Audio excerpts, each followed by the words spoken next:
do segundo semestre.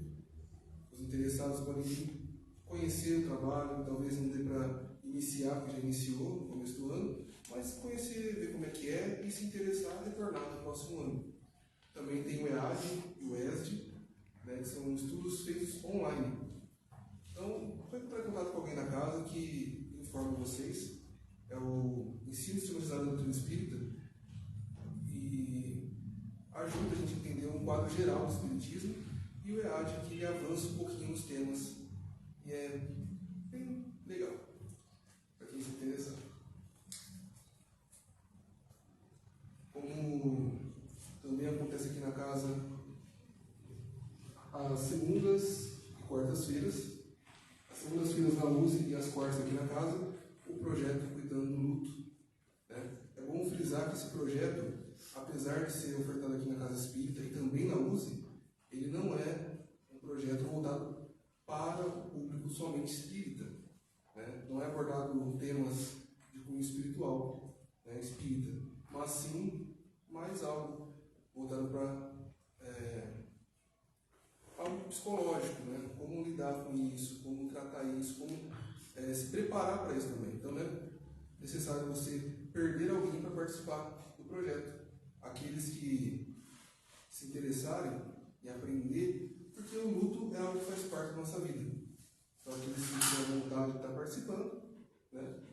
Tanto aqui na casa às 3 e às 7 horas, às 19 horas, né? Às quartas-feiras, e na USE, às segundas, às 15 e 19 horas também.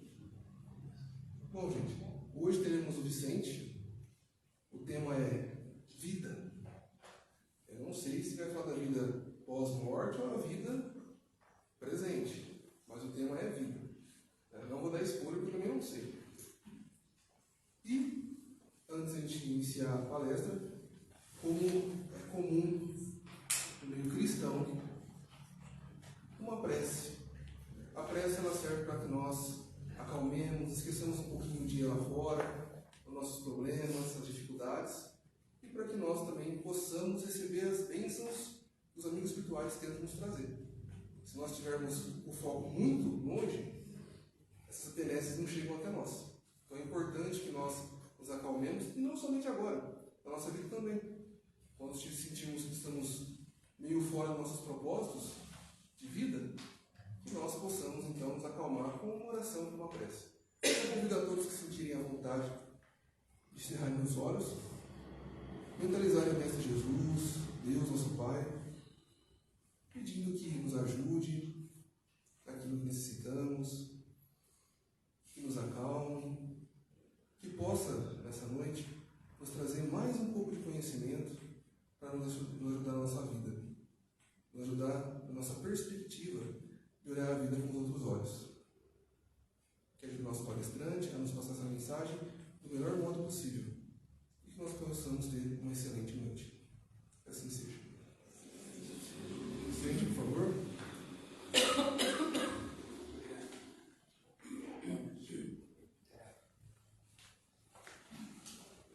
Boa noite, queridos irmãos. Boa noite. Primeiramente, queria agradecer a oportunidade que a casa nos dá de estar aqui novamente falando sobre Jesus, o que nos deixa assim muito felizes por também mostrar que a gente precisa estudar, né? Bom, meu nome é Vicente, para quem não me conhece, sou trabalhador da Casa da Prece, uma casa espírita aqui de São Carlos que trabalha com medicina mediúnica. Nós fazemos atendimentos à distância todas as quartas-feiras, atendemos em média 80 a 90 pessoas por noite. E assim, com resultado quase que 100% de cura dessas pessoas. Atendemos pessoas no Brasil, no exterior, em qualquer lugar. Estou falando isso porque se amplia as gamas de possibilidades de caridade que a gente pode estar fazendo. E o nosso grupo, ele ele se preocupa muito com o bem-estar do ser humano. Então, independente de que religião, de que raça, de que cidade, de que país, a gente ajuda. E a gente tem muito o que agradecer a Jesus por termos a possibilidade de desenvolver esse trabalho. Hoje eu preparei um tema vamos falar sobre vida. Gostei muito da interpelação do amigo sobre que vida nós iremos falar, né? Terrena ou na vida pós-morte? Falaremos de todas. Assim, no espaço curto de tempo até, porque quando começamos a estudar o tema vida, amplia assim, a gente começa a pesquisar e encontra vida em vários lugares do Evangelho. E é muito interessante. E eu pergunto, como começa a vida? A gente sabe como começa a vida. Já temos hoje um conhecimento aberto que a vida começa através do relacionamento entre um homem e uma mulher. Tá? Todas as vidas aqui começaram assim, a vida terrena. Vamos falar da vida terrena primeiro, né? E essa vida, ela nos é dada, chegamos aqui cruz, como meros aprendizes, com a possibilidade de estar aprendendo tudo aquilo que nos é possível. E aí nós temos uma infância que ela é baseada naquilo que a gente aprende com os nossos familiares. Primeira relação que temos é a relação familiar. O pai, a mãe, tudo que nós precisamos, desde aprender a andar, né? Primeiro a gente aprende a chorar, né? Quando tem alguma necessidade, precisa estar com fome, está sujo. Então, a comunicação que nós aprendemos primeiro é chorar. Eu chorava muito. Minha mãe até estava comentando comigo esses dias que ela não aguentava, nasci numa época de chuva, tinha que lavar fralda de pano. Algumas de vocês talvez nunca viram isso, mas existia a fralda de pano. E nós aprendemos que, bom, se eu chorar, eu tenho. Então, eu tenho mamãe, vai me trocar e assim por diante. Vamos chamar isso dos ensinamentos finos, sabe, da infância. E aí a gente aprende a andar, é lógico, né? A gente aprende a cair, a gente aprende a se machucar, né? E nessa infância também a gente aprende a respeitar o mais velho. Tanto que a gente chama a genitora de mãe. A gente chama o pai, né? Conhece o avô, e a gente fica feliz quando tem esse contato com eles. É a primeira relação nossa na Terra. Outra relação também são com os familiares. Cada um nos ensina uma coisa. É lógico, né? As avós, até existe um ditado que diz que avô estraga filho, né? Ele ensina tudo de errado, né? Eu tenho um colega que ele ensinou o neto dele a quebrar a vidraça. Aí depois você tem juízo. Mas não, é normal, só para quebrar o vidro. Isso daí, Deus te ligue para ele, olha só. Então, tem gente que nem nunca viu estilingue. E o neto do rapaz já tem o estilingue. Por quê? Ele quer ensinar aquilo que ele aprendeu na infância. Ele não está fazendo isso por mal. Ele quer tirar essa criança de perto do celular, do computador. É lógico que isso é uma forma de amar. É uma forma de estar junto. E é lógico que daí a gente tira muito conhecimento. Por exemplo, o meu filho, o contato que ele tinha com o avô, me falava de futebol, coisa que eu nunca consegui falar sobre futebol naquele nível.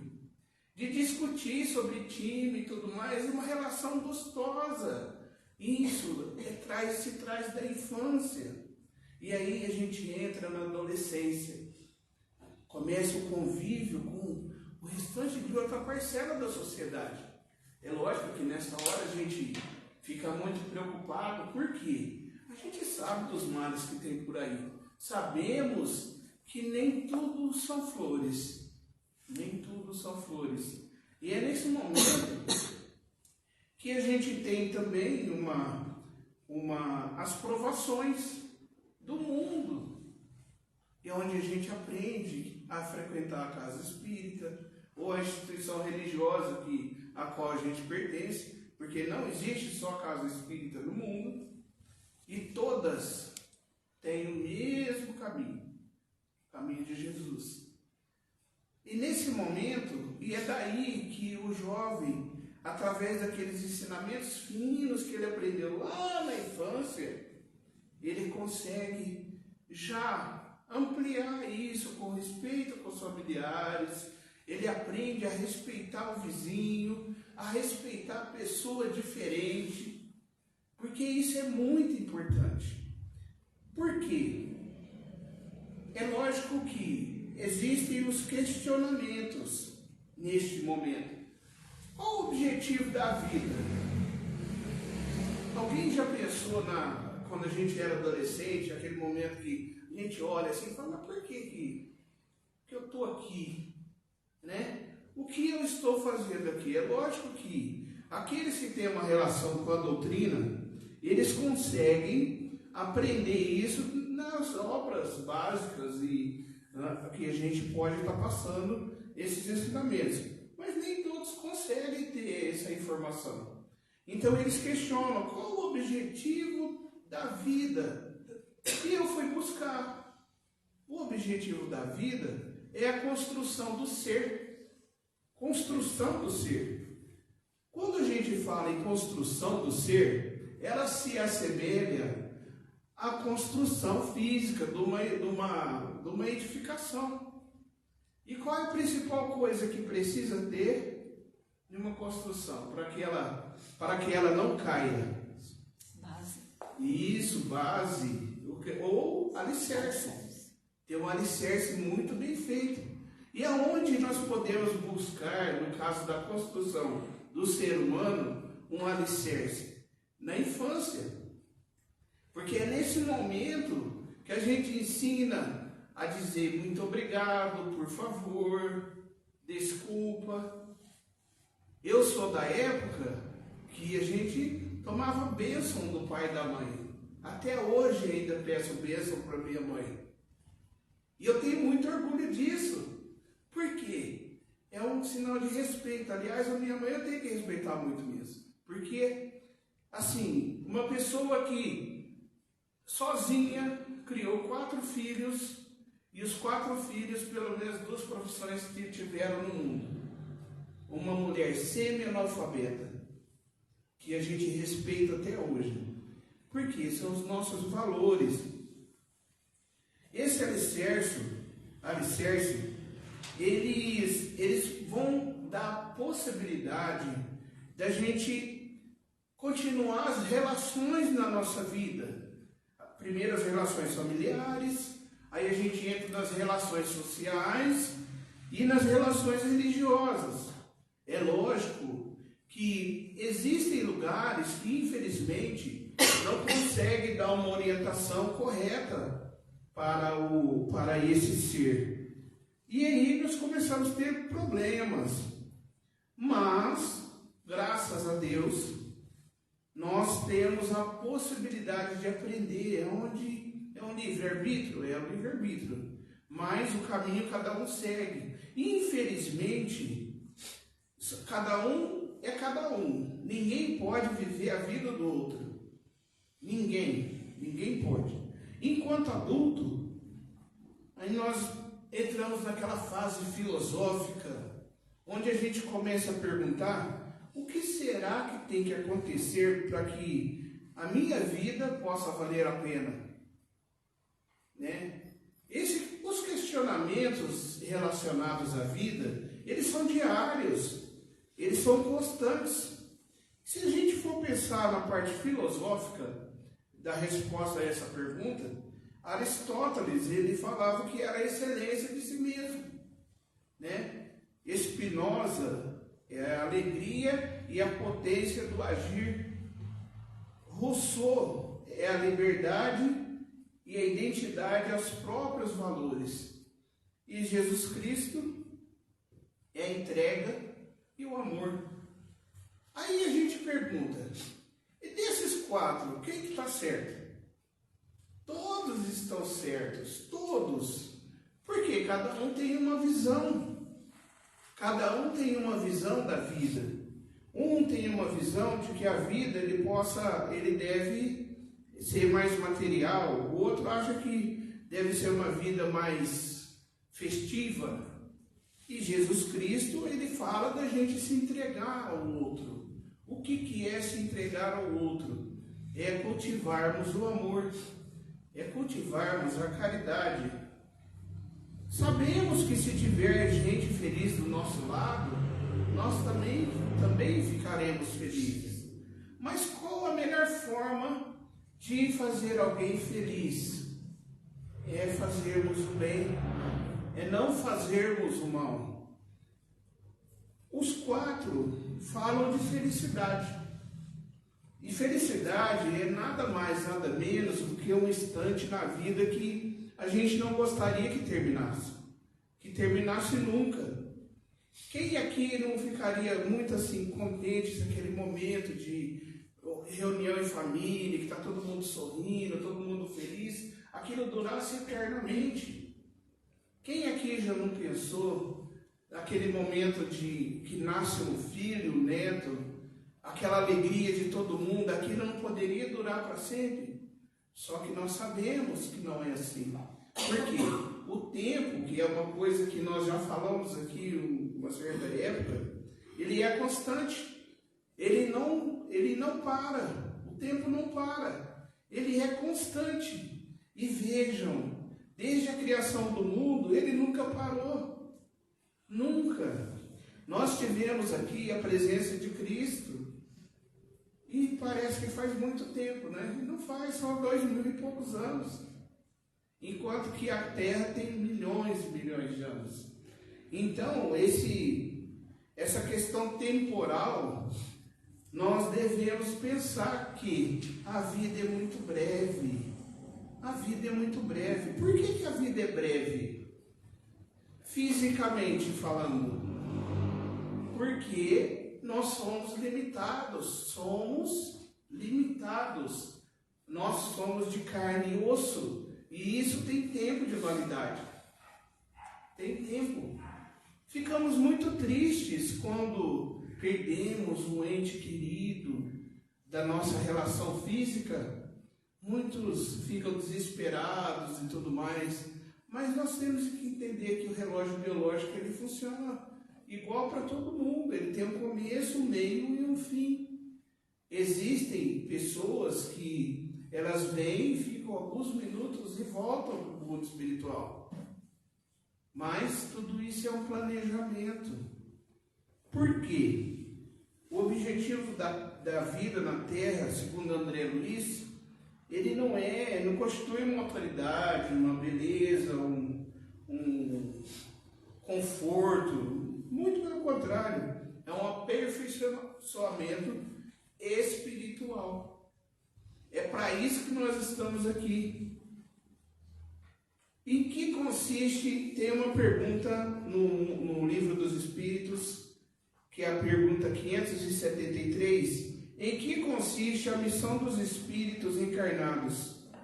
É engraçada a resposta, eu trouxe ela inteira para me ler, porque parece que responde a respeito de outros, não de nós, tá? Em instruir os homens, eles auxiliar o progresso, eles melhorar as instituições por meios de diretos e materiais. As missões, porém, são mais ou menos gerais e importantes. O que cultiva a terra desempenha tão nobre missão, como o que governa ou o que institui. Tudo em a natureza se encadeia. Ao mesmo tempo que o espírito se depara pela encarnação, concorre dessa forma para a execução dos desígnios da providência. Cada um tem neste mundo a sua missão, porque todos podem ter alguma utilidade. Então, queridos irmãos, o que está dizendo essa resposta aqui? Que nós estamos aqui para auxiliar. Nessa resposta não se falou, a sua vida serve para isso ou para aquilo. Falou o seguinte, é instruir os homens. Quando fala em instruir os homens, quem nós devemos instruir? Não só aquela criança lá que nasceu, passou pela infância, pela juventude, mas o irmão que está do nosso lado, aquele que precisa de ajuda, de carinho. O que nós podemos fazer para que tenham resultados esses ensinamentos de Cristo? Se nós refletirmos a respeito do que o alicerce muito bem feito ele pode proporcionar para a nossa vida, nós vamos entender que aquilo que acontece, que nós temos no mundo, são as imagens que projetamos e recebemos de felicidade. É o que a Joana de Ângeles fala. Devemos saudar o dia, devemos agradecer pela manhã, quando acordamos, abrimos os olhos, todos os dias, todos. Agradecer a noite que passamos e pedir proteção para o dia.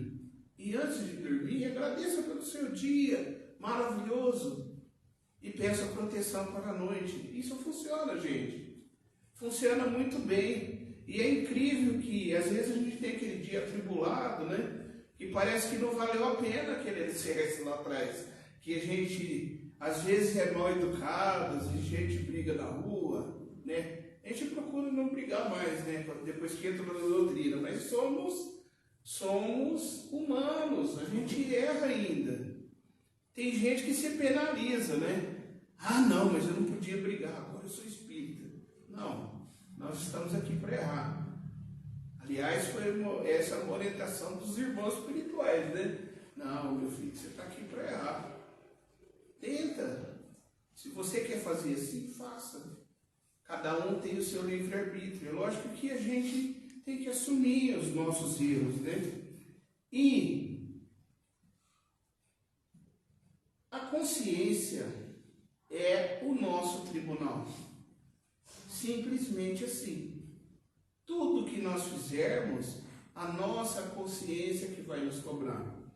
Então, na vida, os atos que fazemos, a moléstia julga os excessos, a exaustão corrige o abuso, a dúvida retifica a leviandade, a aflição reajusta os desvios, o remorso castiga as culpas, a sombra domina os que fogem da luz, o isolamento fere o orgulho, a desilusão golpeia o egoísmo, as chagas selecionam as células do corpo. Isso é uma psicografia de Francisco Cândido Xavier, o autor é Emmanuel, e traz exatamente isso, que nós não precisamos de um tribunal no final dessa vida física, como muita gente prega, para saber se a gente errou ou não. Isso é diário, isso é a cada minuto das nossas atitudes. Quando a gente tem consciência, né? Para Sócrates, conhecimento, que é tudo isso que a gente aprende na vida, conhecer é passar da aparência à essência, da opinião ao conceito, do ponto de vista individual à ideia universal. Então, é uma mudança de paradigma. Por quê? Nós não somos finitos em conhecimento. O conhecimento ele é constante.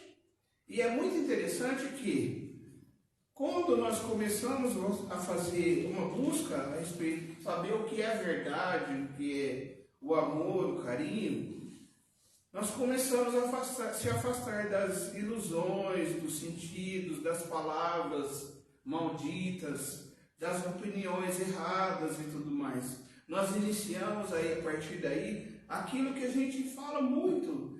Aliás, se pegarem todos os bate-papos, as palestras, Todo mundo fala de reforma íntima, porque é reforma íntima mesmo. É reforma íntima. E quais são o que nós temos que fazer na reforma íntima? Praticar a autoaceitação. Nós temos que nos aceitar do jeito que nós somos. Devemos aceitar que somos ruins. Às vezes nós somos ou muito alegres ou muito tristes. Tem gente que se culpa por ser bonito. E tem gente que se acha horrível. Mas devemos nos aceitar. Porque isso é só coisa física, isso é efêmero, isso acaba. Devemos transformar os nossos pensamentos. Os pensamentos devem ser transformados em coisas positivas. Devemos também orar e agir. É lógico que devemos vigiar também, mas devemos orar e agir. Porque é a mesma coisa, o carro fica atolado no barro e aí um ajoelha no chão e começa a rezar. O outro está empurrando o carro. Quem será que Jesus vai ajudar? Está empurrando. Quem está empurrando? Entendeu? Então, milagres não existem, não são assim. Então, nós devemos agir. Devemos também combater o orgulho aos poucos.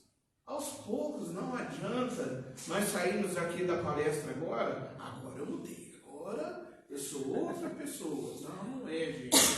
Não adianta, porque vai chegar ali na esquina, vai acontecer alguma coisa e você vai ver que não mudou. Aliás, tem até uma historinha de uma invasão ao centro espírita, que tinham dois espíritos, um ensinando o outro, mais velho ensinando o mais novo. Olha, vamos invadir aquele centro espírita ali. E aí o mais novo, imagina, invadir como? Olha lá, protegido, um monte de luz, a gente não consegue entrar ali não. Não consegue, calma. E aí todo mundo entrou, teve lá a sessão, a palestra, o passe e tal. E eles lá esperando. E aí terminou, fechou tudo. O último saiu, o trabalhador saiu da casa. Trancou tudo. Mas agora acabou, como é que nós vamos entrar lá? Calma, rapaz, você é muito apressado. Entrou no carro, virou a esquina, alguém fechou ele xingou. Ele falou, agora sim, agora nós vamos entrar. Porque ele abriu as portas. Ele abriu as portas, então a gente tem que mudar aos poucos, um pouquinho a cada dia. Até eu li uma pesquisa um dia desse que diz que se a gente mudar 1% ao dia, no ano a gente muda pelo menos 38,4%. Entendeu? Então, outra coisa, nós devemos praticar o perdão e o auto-perdão. Devemos nos perdoar também. Devemos reconhecer que nós também erramos. Tudo isso está no livro Pensamentos que Ajudam, do José Carlos de Luca. Tudo isso que a gente falou até agora vai gerar um conhecimento da sua própria vida. Lá dentro das obras básicas, nós aprendemos que fora da caridade não há salvação. O que é caridade? Caridade é fazer o bem, é não falar mal de ninguém, é participar das atividades da casa espírita. Por exemplo, esta casa maravilhosa, ela tem vários trabalhos sociais.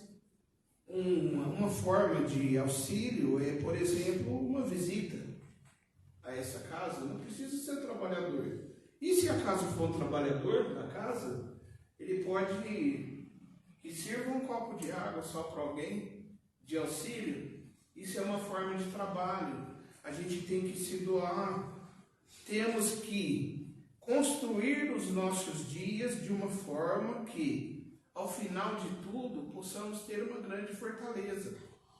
Quando a gente falou do alicerce lá atrás, a gente, juntando com um pouquinho do que a gente falou até agora, é como se cada item fosse um tijolo. E aí a gente vai construindo a parede, vai erguendo essa parede, tá? E aí, o que acontece? A reforma íntima, no meio de tudo isso, é nada mais, nada menos que aquela reforma que a gente faz anualmente em casa, sabe? Antigamente a gente fazia, né? Hoje não dá mais, está tudo caro, né? Mas todo ano a gente não tem que pintar a parede, que está muito feia, né? Ah, não, vamos dar uma melhoradinha nisso e tal, né? E isso a gente faz com a vida também, fazendo a reforma íntima. E é constante.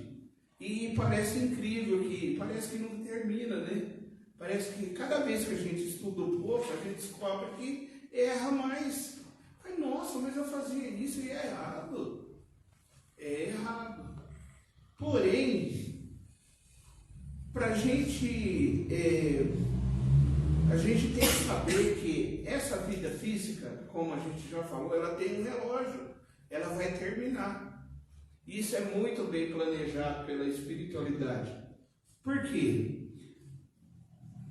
É necessário ter essa mudança para que nós tenhamos várias experiências. E aí termina a vida física.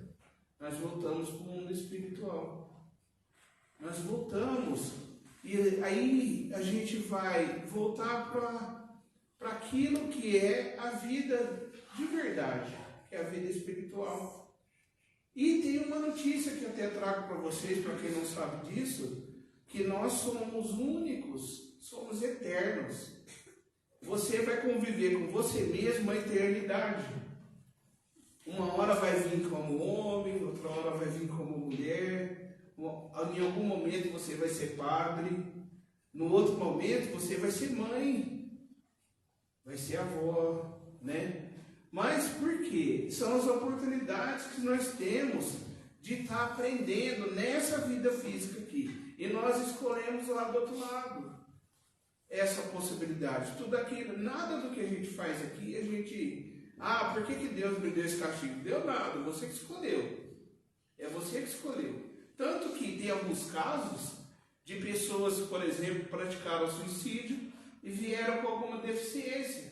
Tem o caso do rapaz, por exemplo, que ele... Isso está num livro, eu não me lembro o nome, que ele tentava suicídio e veio sem os braços, por exemplo. Aí ele queria se jogar e perdeu as duas pernas. Nossa, coitado, perdeu as duas pernas. Tá, mas isso aí foi o que fizeram para que ele conseguisse terminar a prova dele. E assim, tudo é prova, gente. Tudo. É lógico que alguns acham, mas por que eu não enxergo? Gente, não enxerga porque você escolheu assim. E é engraçado que, se a gente deixar de lado o julgamento, às vezes a pessoa que ela está feliz na sua frente, ela tem muito mais problemas que você. É lógico que se a gente for contar a história de cada um aqui, tem alguns que já foram aleijados, outros já foram cegos. Eu mesmo eu sou cego, né? Eu só enxergo que eu uso lei de contato. Entendeu? E a lei de contato, senhores e senhoras, não é por beleza, não. É porque é o último recurso. Antes de fazer transplante outra vez. Entendeu? Então, isso quem que ensinou pra gente? Que essa tecnologia pudesse beneficiar o povo de denunciar os alvos. Foi Deus. Essa possibilidade a gente aprendeu nas vivências que a gente teve, nas passagens por aqui. E é isso que acontece quando a gente reencarna. A reencarnação, tem muita gente que critica porque, não, eu quero descansar depois que eu desencarnar. Mas descansar, gente, é aí que nós vamos ter que trabalhar mesmo. Né? Eu gostaria muito de estar do outro lado, junto com a nossa equipe lá do centro, trabalhando, atendendo pessoas. A gente ouve, quando a gente tinha casa física, a gente tinha alguns contatos com os irmãos e eles diziam de algumas missões que dava vontade de estar junto. E isso é gostoso, sabe? E é uma coisa que nos chama muita atenção, essa possibilidade. E aí você começa a descobrir que daqui a 100 anos a gente vai ter coisas maravilhosas para a saúde, que já é feito no mundo espiritual. Isso é real. Tem muita gente que não acredita no atendimento espiritual, né? Mas, assim, a gente tem que ver para crer, sabe? Tem que ver para crer. É muito bonito, muito... Quem tiver oportunidade, leia a respeito, participe e ajude. A gente precisa de mãos para trabalhar. Jesus nos disse que ninguém poderá ver o reino de Deus se não nascer de novo. Estava falando do que, gente? Exatamente da reencarnação. Para fortalecer os laços familiares. Numa vida a gente vem como pai, na outra a gente vem como sobrinho. Né? E a aprovação ela é constante, ela não para. E tem aquele momento também lá do Evangelho que se fala que há muitas moradias na casa do Pai. Gente, se nós falarmos aqui hoje que existem vidas de outros planetas, muita gente, inclusive aqui, não acredita. Mas tem. Eu me lembro um desenho japonês que eu vi, chama Hentai, sei lá o nome daquilo. E contava a historinha da reencarnação. Então tinha um casal de namorado e aí eles felizes e tal, e de repente os dois desencarnam, aí ele sobe o nível e ela fica para baixo. Sabe? Dá aquela sensação de separação, né? De tristeza e tal. E aí você começa a entender, puxa, é verdade, né? Então vai para um mundo mais avançado, a pessoa e o de cá não vai evoluir, vai ficar estacionado. E isso está acontecendo de hoje. Essa mudança planetária que está tendo e tudo mais, muitos espíritos não estão ficando mais no nosso planeta. E muitos que estão conosco que não vão voltar mais. Estão em lugares superiores. Mas tudo isso, gente, às vezes pode ser muito avançado para algumas pessoas. Mas é uma possibilidade que existe. Tudo isso, tudo, a passagem pela vida material e o retorno da vida espiritual é necessário para o refinamento da nossa conduta moral. Porque é só isso que interessa. É só isso que interessa. O crescimento, ele é individual. A vida é de cada um. Não adianta você querer viver a vida do seu filho ou você quer controlar a vida do seu vizinho. A vida é sua. Cada um pode fazer aquilo que quer da vida. Porém, vai responder pelos seus atos. Podem ter certeza. E a forma de responder, ela não é para ninguém. Não existe um juiz. O que existe é a consciência de cada um. Então, queridos irmãos, nós precisamos, nesse momento, buscar assim um pouco da simplicidade da vida, que é o verdadeiro motivo da gente ter nascido outra vez. Sermos simples, ao ponto de falar bom dia, boa tarde, muito obrigado, perdão. Não vou falar aqui para ninguém pedir bênção para o pai e para a mãe, que isso talvez não seja uma cultura que se usa mais, mas vamos respeitar os mais velhos, vamos também ensinar os mais novos, porque nós podemos nos surpreender muitas coisas com esses novos. Eu tenho uma experiência assim, com isso, impressionante. Nós fazemos parte de um clube da cidade, um clube de xadrez, e incrível que eu estou conhecendo crianças assim, impressionantes, que a gente ensina uma vez, ele já sabe 10 vezes para frente, né? E elas estão aí para serem ensinadas. E somos nós cristãos, que temos a missão de estar construindo esse novo homem. Aliás, é uma das passagens, um dos que passaram pela terra, que é um irmão falando sobre o homem de bem. O homem de bem, quem que é o homem de bem? O homem de bem é aquele que ele ama, ele ajuda, ele faz caridade. E para encerrar, devemos dizer que mudemos nossas atitudes. Sejamos pessoas diferentes. E eu posso dizer que, quando nos colocamos à disposição para falar sobre Cristo, o que Cristo nos ensinou, a gente tem que ter plena consciência de que somos nós os primeiros que temos que mudar. Aliás, isso é até numa passagem de Gandhi, uma mãe levou o filho para Gandhi, fala com o meu filho, fala para ele não comer mais açúcar, que faz mal. Aí Gandhi pensou, olha, volta daqui uma semana. Aí eu falo com ele. Aí ela voltou daí uma semana com o menino, ele falou com o menino, olha, não pode comer açúcar, que faz mal. Aí ela ficou encabulada, mas por que já não falou semana atrás, né? Aí ele respondeu, eu não falei porque eu comi açúcar uma semana atrás. Então, quando nós nos dispomos a isso, somos os primeiros a ter que aprender. Então, queridos irmãos, são essas as singelas palavras que tínhamos para hoje. Agradeço novamente a oportunidade da casa de estarmos aqui presentes, falamos um pouco sobre Jesus. Sou um mero aprendiz e eu estou à disposição, se alguém quiser fazer alguma pergunta, alguma coisa, estamos à disposição. Obrigado.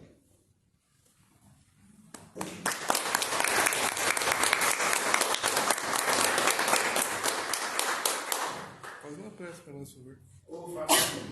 Obrigado. Então vamos elevar os nossos pensamentos a Jesus, agradecer o concurso desses irmãos que estiveram aqui nos auxiliando nesta noite de trabalho, que pôde nos inspirar para que pudéssemos trazer só um pouquinho, uma fagulha daquilo que Cristo nos ensinou. Que possamos sair desta casa refeitos para auxiliar o nosso próximo.